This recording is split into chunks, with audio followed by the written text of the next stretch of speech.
were there any major lessons that happened in your life over the last 20, 30 years that just kind of stand out that go, hey man, this is how I need to live? Well, yeah, I mean, there's a lot of lessons, but you just brought my wife up, and what just comes to mind, and I see it all the time with clients. I mean, people don't date their spouse. Yeah. They just aren't intentional with dating. Hey, we'll get around to it, or we were together Saturday night at the neighborhood barbecue, or we got the company function coming up. I mean, kind of all those things, and all those are good, obviously, to hang out with our spouses for sure, no doubt about it. But no, it's that one-on-one time to keep the spark in the marriage. And because eventually, when the kids go off to college, you two will be looking at each other with, "Who are you?" And if your identity is just in your kids and all the busyness of the activities, when that slows down, they talk about.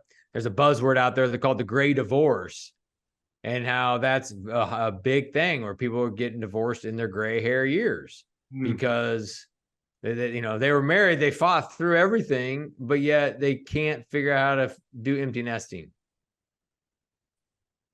So 4 different dates that I've learned along the way that I think all couples need to have, and I'll share them in pairs.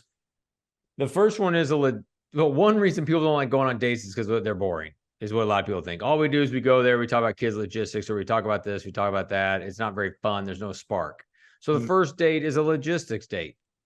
Learned this years ago. I even wish I would have started even sooner, but on Sunday nights, Holly and I usually have a bottle of wine and grab our phones and we go through the week. What's going on for the week? Who's taking who to practice on Monday night? Oh, wait, we're all together on Tuesday night. Hey, you want to grill something? That's cool. Wednesday, oh, I got a happy hour, babe, I need to go to, so I won't be home for dinner. Matter of fact, I can't help with logistics either because I won't be home probably till 8:30. Okay, great. Plus, I usually learn some things, like one of our kids has an ortho appointment that week, or something along those lines. Plus, I get to share some cool stuff with her, like I've got this podcast interview, or I've got an interview with a potential speaking engagement that I'm looking forward to. That's that interview's on Thursday.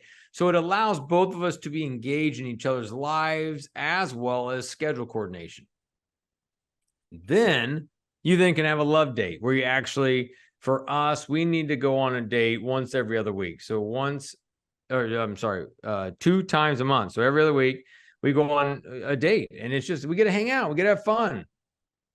And dates don't have to be crazy expensive and epic. It could be, a pitcher of beer and nachos. I mean, or it could be a fancy steak place. That's your prerogative. But I think we also put a pressure on us that it needs to look a certain way, and it doesn't. Our spouses just, they want to hang. They also want to be pursued. So if we're not pursuing them and making them feel attractive, this is obviously for the men. The women, you need to make your husband feel handsome. But we need to do that. So that's the first 2, logistics and love. All The right. second 2, we err on one more than the other. We always go for the spontaneous one.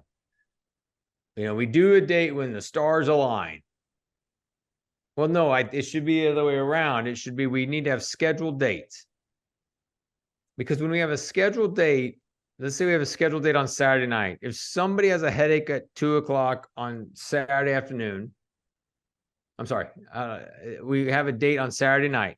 If someone has a headache at 2:00 on Saturday, then you'll fight through it. You'll take a quick nap. You'll take the Advil or whatever you got to do. But by having scheduled dates, you fight through it. Otherwise, if it's just always going to be spontaneous, like, we don't have a babysitter, I'm tired, I have a headache. But no, by scheduling it, people, you arrange a babysitter, people fight through the headaches, if they're tired, they pour an afternoon coffee. I mean, you figure it out. You go on the date.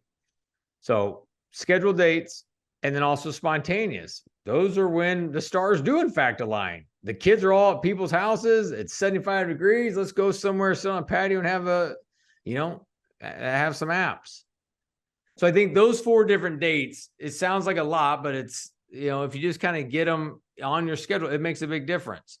And Holly and I did too much double dating early on, too much of just group activities and not enough necessary one-on-one time. And anytime I work with executives now, it's low-hanging fruit to ask a question. When's the last time you went on a date with your spouse?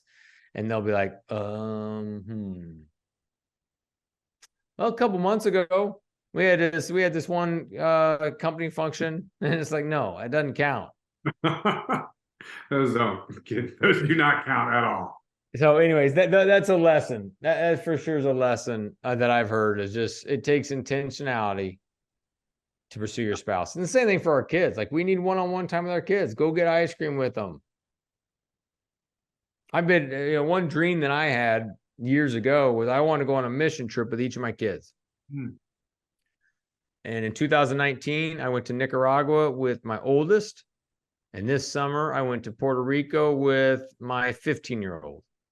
I don't know where I'll go with my 11-year-old, but that one-on-one time where you have an overnight, and it's incredible. And so my encouragement to listeners is do one-on-one dates with your kids, take it another level by doing one-on-one overnights. And even beyond that, if you can do one-on-one mission trips, it's pretty darn powerful.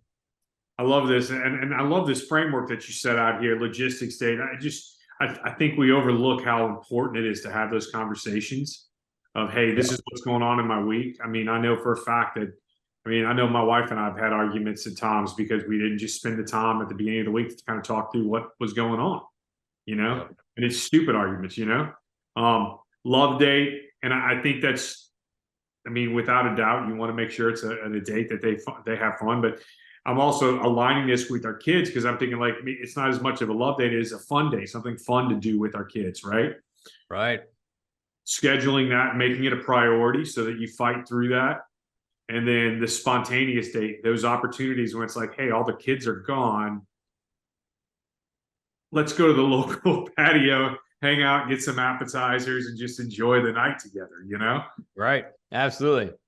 And it's just like, awesome, let's do it. Like you don't care what you look like. You're just going to spend time with your wife, with your kids. I know I'm trying to do a little bit of that with both of them right now. So we're empty nesters, and so it's kind of a big deal trying to figure out how to make it to make our children priority still in our lives, but also still make my wife a big priority in the time that we do. So that's been quite the journey.